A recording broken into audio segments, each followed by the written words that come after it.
Greetings, my dear friends.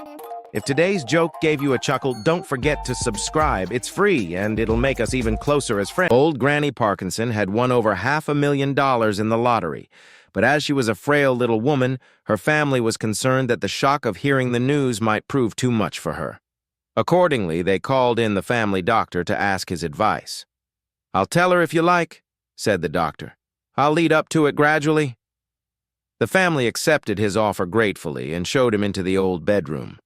The doctor pretended to give her a routine explanation and then began to chat generally about this and that, carefully leading the conversation around to money. "Tell me, Mrs. Parkinson," he said, "what would you do if you suddenly came into $500,000?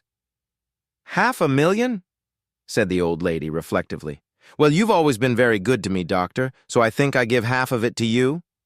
And the doctor immediately collapsed and died of shock.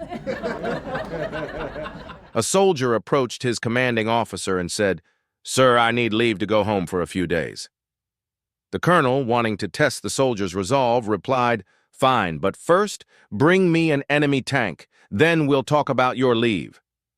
To the colonel's shock, within an hour, the soldier returned driving an enemy tank.